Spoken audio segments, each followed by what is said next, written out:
this is the divergent pathway between what are your goals, what are you trying to achieve.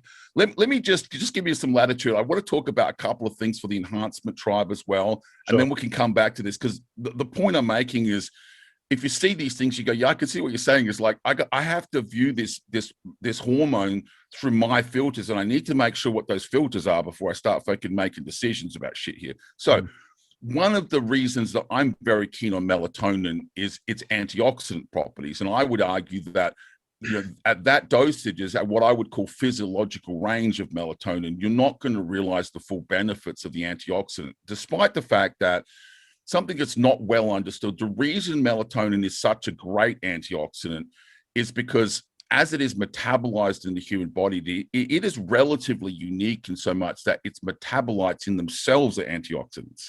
Yeah. So as it interacts with an oxidant and it becomes metabolized and the hormone changes, most antioxidants become neutralized. Yeah.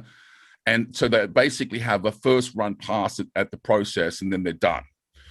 As melatonin is metabolized, as it interacts with, you know, through the antioxidant process, each metabolite in turn, many of them are actually antioxidants in their own right. So you have this fabulous spill out effect where, milligram for milligram, in my opinion, melatonin is the most powerful antioxidant that we have at our disposal. And that's the underlying reason why, is because so most antioxidants become metabolized and they're done. Melatonin gets metabolized into other metabolites, right? And those metabolites then take up their stand in the fucking ranks, as it were.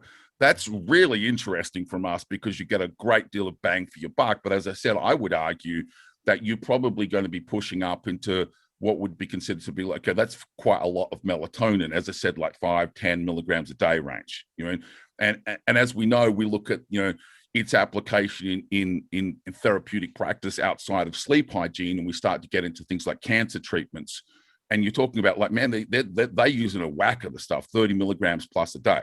Do you know? So, you know, again, this is the concept of, so what are you trying to achieve? If you use anabolic steroids and use other performance enhancing drugs, and you don't yet realize that our practices raise oxidative stress, you're a fucking idiot, right? This is not a question. This is beyond question, right? This is just, you just have to accept it. Those behaviors cause the consequential elevation of oxidative stress. Even testosterone itself? So what I would argue is, at moderate doses within physiological range, no, that's not true. But I don't consider that to be my practice. Yeah. So if we're talking about a normal man who's hypergonadal, who's administering testosterone for TRT purposes, no, that's not what I meant. What I meant was the supraphysiological application of androgens. Yeah. So if you don't understand that, that's just what fucking happens. Oxidative stress goes up. So you have a responsibility for healthcare that exceeds the needs of the healthy young man. Okay. And there's two ways that we approach that. Clearly, that should begin with lifestyle choices and behaviors.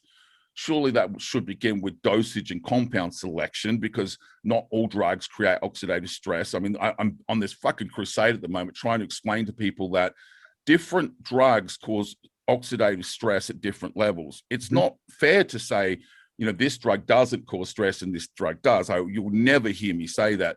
Once you cross that supraphysiological androgens level, they all cause stress, but some of them are worse than others, right? So we try to set the worst ones aside and say, let's see if we can, you know, live without those things, perhaps. Yeah. But if you accept the fact that they do, then logically you have to have two things in place: a nutritional model rich in fruits and vegetables, you know, that is our first line of defense. And then it only makes sense that you should have an antioxidant strategy, supplementational strategy on the table. Now, this is the great question. So what would that look like? What should that be? Which one? How much? Do we use more than one? This is the great question that I am fascinating. I'm happy to get into with anyone about. I chose this antioxidant at this dose for this reason. Interesting conversation. I think when I say you're a fucking idiot, is if you think that you're in a discussion around this is not warranted, you're an idiot.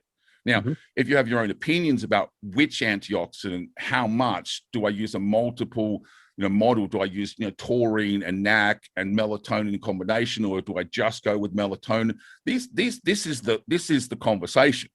This is the conversation. And again, this is what I'm going back to. there's applications in our community. For example, we know that through cancer trials, women's breast cancer trials, that the way melatonin actually provides benefit here is because it acts as effectively a SERM, which is very interesting. Okay, so how the fuck does that apply to gynecomastia? That's interesting, right? We also know that it's an enzyme inhibitor. So do you want to just break down what SERM actually means? My listeners probably won't understand. No, that's cool. So we use a lot of acronyms in this industry, 3-letter and 4-letter acronyms. So SERM stands for selective estrogen receptor modulator. There's another related term, which is a group of molecules that really spun out of SERM's development called SARMs.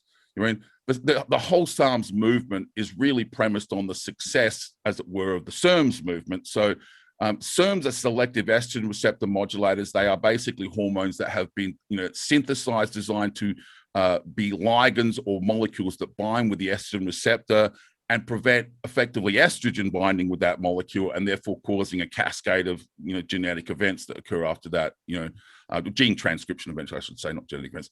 And SARMs are basically their counterpart in terms of binding against the androgen receptor modulator. Now, the challenge is that sounds all well and good, and there's an application for estrogen-mediated breast cancer, but SERMs themselves, not by their action by inhibiting estrogen, are considered to be toxic drugs, right? There are many, many potential risks with using SERMs, including thrombotic events. You elevate, in the risk of basically a stroke. Women who are given these drugs with the intent of, like, you get them on, you get the therapeutic effect, and you get them the fuck off that drug. You don't want them. Sorry, I'm not a lot of swearing. You have to beat that over.